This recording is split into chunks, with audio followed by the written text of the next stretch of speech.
How do two 1980s-era F-16s force the U.S. to light up a carrier strike group? It starts with a failed missile lock and ends with 4 SM-6s leaving the Mk-41 VLS fast.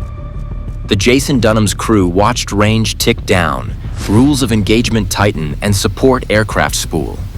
Then, intercepts, encrypted radio calls, and a 60-second fight the Venezuelan pilots didn't survive. We'll break down the altitudes, ranges, and why the Sidewinders never saw heat. Then show how radar logs and global hawk coverage turned a skirmish into regional deterrence. Before we move on, please take a moment to subscribe to the channel and like the video. 2 heat seekers came off the rails and went dumb over cold steel. That's the moment the clock started.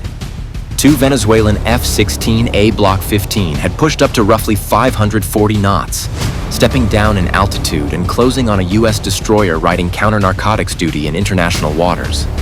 One jet slid low, the other stayed high, bracketing angles and shortening time to decision. On the destroyer, the shift to Condition 2 tightened every station. Combat systems called out altitude, bearing, and speed. CIWS crews armed up and tracked arcs. ESSM and SM-6 cells stood ready if the geometry turned hostile. Electronic support lit up with emissions and bursty, encrypted traffic that didn't match routine patrol chatter. The ship's SPY-1 radar drew clean tracks, range gates stacking on both aircraft as they marched inbound. EO/IR panned and caught faint exhaust bloom from the jets as they flared their throttles through altitude steps. Link 16 rounded out the air picture with donor tracks and deconfliction cues. On the bridge, voices shortened. In CIC, the plotter's grease pencil ticked inward as controllers refined vector data and speed estimates. C-State kicked up pockets of clutter, but the radar and IR filters held the targets clean and steady, and the timing math grew simple and urgent. Sidewinders need heat and contrast. The AIM-9L hunts for a bright, hot signature that stands out against its background. A destroyer doesn't give it that. Gas turbines vent into water-cooled uptakes and stacks that bleed heat into seawater and airflow before it can plume. Hull sides sit at near ambient temperature. Chimneys and exhaust trunks are baffled and cooled. At low angles across a choppy surface, the sea throws IR noise at the sensor, smearing the scene. The missile seeker wants a hot coin against a cool sky. It got lukewarm geometry over a glinting ocean and a target with thermal discipline. In the first pass, the pilot tried to hold tone. It wavered, dipped, and wouldn't settle. He pressed. The second tone stuttered. The missile still came off the rail, but the seeker never got a stable picture. On the ship, launch detection alerted, yet track analysis flagged a likely brake lock trajectory. CIC marked it as a probable ballistic fall or a chase that would fizzle. Decoy launchers trained. CIWS searched for anything that might slip through. The air wasn't clean, but nothing inbound held a credible terminal path. Modern Aegis defense treats an air threat as layers. Decoys to bend seekers off axis. Hard kill interceptors to swat what commits. Maneuver to shift aspect. Air cover to push the fight outward. An old generation air-to-air missile designed to chase jet exhaust is a bad match against a cooled, low-contrast surface target. That mismatch mattered more than bravado or formation. It meant the first sting wouldn't land, and the defender kept initiative. Rules of engagement still held. CIC called up a weapons-free recommendation if another launch spiked the board, or a hard turn put the jets on a hostile bearing inside the trigger envelope. On the bridge, seconds stretched. In the ops center, they snapped by. The geometry tightened. The trigger hit. 4 SM-6s kicked from the Mk-41 in a fast ripple, canisters belching and noses tipping toward their mid-course lines. Data links fed guidance updates as the jets tried to trade altitude for speed and break the solution. The first pair bracketed the high contact. The second pair drove the low one into a no-out. Impact cues rolled across consoles. 2 radar symbols flickered and vanished. The Sidewinders failed because there wasn't enough heat to see, and that forced a bad shot. The destroyer's thermal management and target profile denied a clean lock, bought the seconds needed for an intercept, and ended the fight almost as soon as it began. And while the deck crew safed the launchers and the plots went static, the next moves weren't on that horizon at all. They were waiting in feeds, briefs, and broadcast schedules. Tactically, it ended in under a minute. The ripples ran for days. How does a quick shoot-down flip a whole theater? The first move was data. The Navy pushed out radar logs, snippets of encrypted radio audio, and thermal imagery that laid out the approach, the launch detections, and the intercept timing.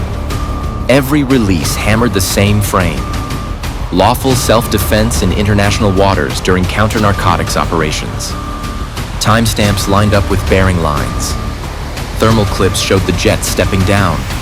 Radio bursts mapped to specific call signs and maneuvers. The package wasn't meant to entertain. It was built to survive scrutiny in embassies and newsrooms. Caracas answered with defiance. State channels called it a provocation, while sympathetic outlets echoed the line. Other media tagged it a controlled show of force. Bond spreads inched wider. Tanker insurance desks recalculated premiums on Caribbean routes. Allies asked for full packets and raw metadata. Adversaries probed for pauses. Anything that hinted at hesitation or a gap in decision speed. Washington answered with an information strike. Press briefers rolled out SPY-1 tracks and time-stamped plots that traced entry arcs and headings. Analysts walked the press through the 12.4 nautical mile boundary and the timeline of hostile acts before the intercept, down to seconds between missile launch detection and the ripple of outbound interceptors. Radio intercepts were scrubbed and paired with the radar picture.